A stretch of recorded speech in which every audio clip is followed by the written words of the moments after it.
Conto A Relíquia.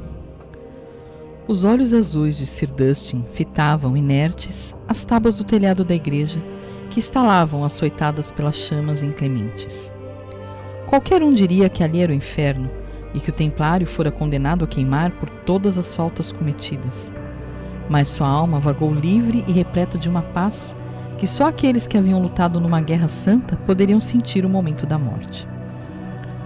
Por 10 anos, o bravo cavaleiro lutara no Oriente, tentando resgatar os locais sagrados para os cristãos.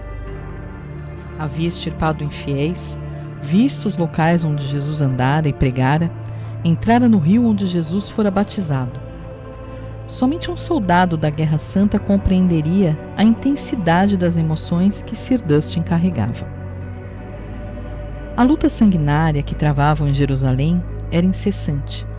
Corpos mutilados, apodrecidos, o cheiro da morte e do sangue compunham um cenário árido, onde a fé empregada nas espadas se tornara apenas uma centelha diante do prazer da batalha.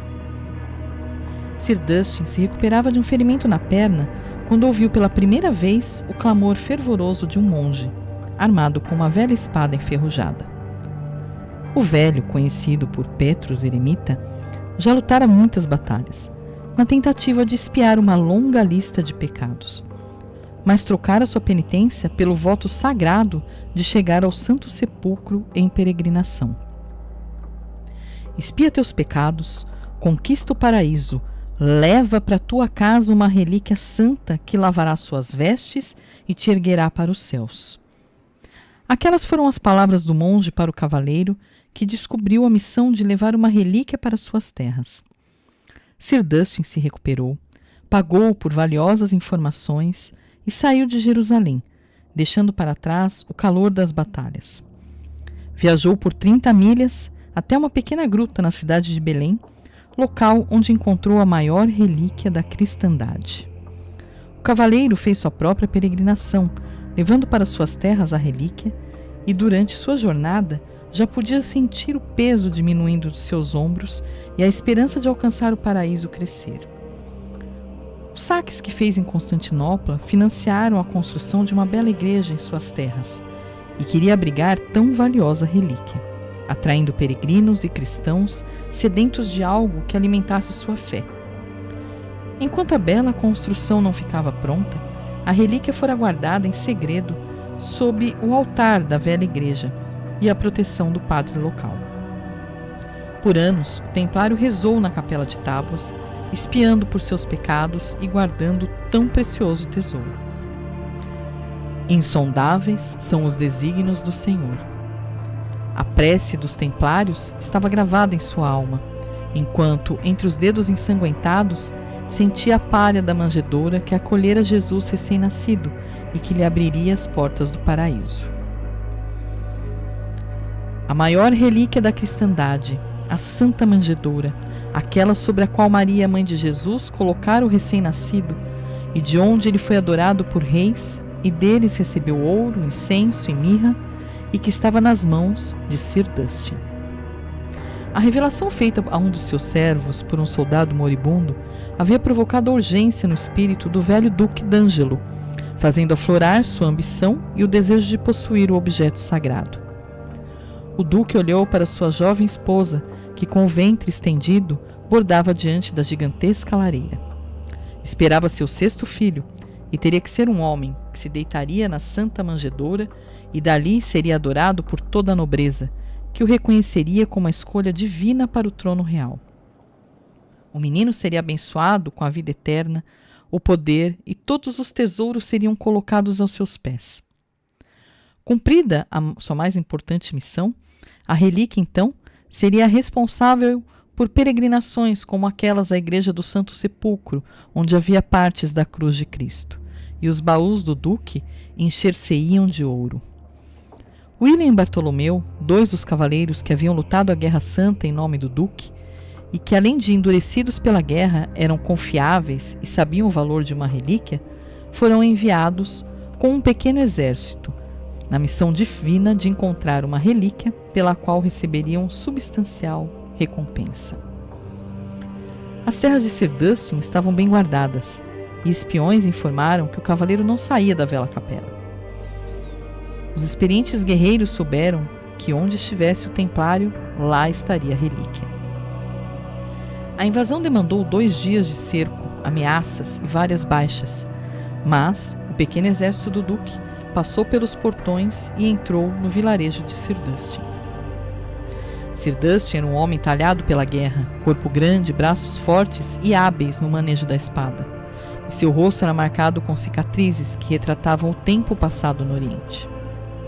Mas soldados saquearam, mataram, estupraram, enquanto iam tomando as terras dele, e os 2 cavaleiros do duque, entretanto, que tinham um objetivo, foram em direção à igreja, que estava cercada por 6 homens, usando suas túnicas brancas com a cruz vermelha costurada sobre o peito. Experientes da Guerra Santa, William e Bartolomeu haviam conquistado a fama de grandes cavaleiros, principalmente pelo número de homens que haviam matado em nome de Deus e da cristandade. Lutaram. As espadas, antes marcadas pelo sangue infiel, encontravam-se e logo a porta da igreja assemelhava-se aos campos encharcados de sangue na Terra Santa. O exército do duque, mais numeroso, fez valer a ansiedade do seu senhor, e os 2 cavaleiros viram-se diante do templário que guardava a porta da igreja. Sirdustin não poderia deixar que aquele exército se apoderasse da Santa Manjedoura, a relíquia mais poderosa da cristandade, e lutou por ela com toda a sua força e fé. Entretanto, foi inevitável que os 2 cavaleiros levassem a luta para dentro da igreja. O templário lutou com os 2, sempre os afastando do altar simples de madeira que escondia o tesouro de palha. Na luta, candelabros e tochas foram derrubados, e as chamas começaram lentas, mas alimentaram-se do tecido das toalhas e tapetes, e os 3 cavaleiros viram-se obrigados a lutar contra as chamas também. William e Bartolomeu não viam sinal da relíquia enquanto lutavam com o bravo Sirdustin, que finalmente tombara ao lado do altar transformado numa grande fogueira. O templário se arrastou agonizante para trás do altar, enquanto as labaredas subiam pelas paredes de madeira. Os 2 cavaleiros do duque se olharam e concordaram que se ficassem ali, estariam condenados. Deixaram o agonizante cavaleiro da relíquia junto às chamas e saíram da igreja, que se transformou numa grande pira. Como é uma manjedoura? Bartolomeu perguntou baixo a William enquanto coçava a barba ensanguentada, e olhava para as chamas, ouvindo os estalos da madeira queimando e o choro copioso do padre atrás deles. De palha, eu acho, William respondeu enquanto de sua espada pingava o sangue dos protetores da relíquia. Lamentava ter que lutar com templários e ver uma relíquia santa ser consumida pelo fogo, mas lamentava ainda mais não receber o ouro e as propriedades prometidas pelo duque, que era capaz de mandar matá-los pelo fracasso. A palha santa, Bartolomeu falou, e pensativo estreitou os olhos. Não iria perder sua recompensa. Trocou um olhar significativo com seu irmão William. Os 2 sorriram. Claro! William exclamou alto para que pudesse ser ouvido e se virou para o padre, que estava em prantos. Achavam que iriam nos enganar, não é? Disse erguendo o padre pela batina e o arrastou pela praça diante dos olhares dos soldados do duque que não compreendiam o que acontecia. Uma relíquia como essa só pode estar escondida no lugar mais óbvio. Assim enganariam os tolos. Bartolomeu completou e os 2 levaram o padre até o estábulo, fazendo ajoelhar-se diante de um pequeno monte de palha seca. Os soldados observavam a cena parados à porta do estábulo, mas nenhum deles sabia qual era a missão dos 2 cavaleiros. Viram o padre ser jogado de joelhos, e então Bartolomeu se inclinou ao seu lado. Diga, padre, aquela é a palha da Santa Manjedoura? Perguntou com a espada sob o queixo largo do sacerdote, apontando para William, que juntava carinhosamente e com reverência um punhado de palha, amarrando em uma tira de sua túnica. Isso é blasfêmia, heresia, o padre falou com os olhos arregalados e o rosto redondo vermelho.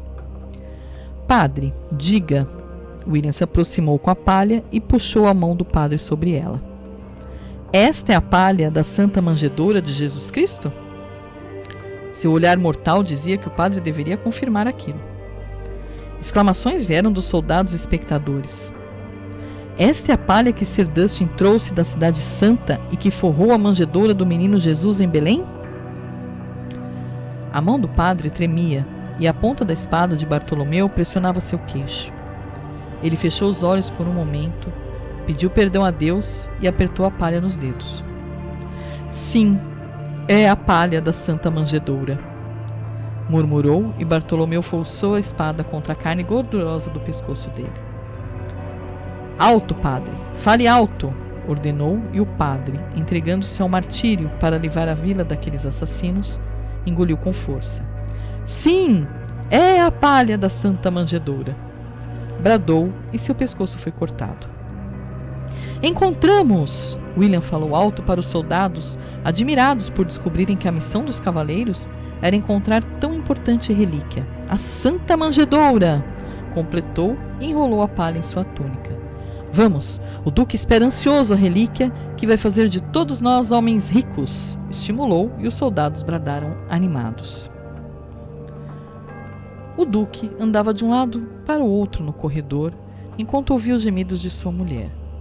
Tudo daria certo. Seus cavaleiros haviam lhe entregado a palha da Santa Manjedoura. Ele deitaria seu filho recém-nascido sobre ela e as portas do reino se abririam para ele. A festa para a apresentação do herdeiro e da relíquia já estava pronta.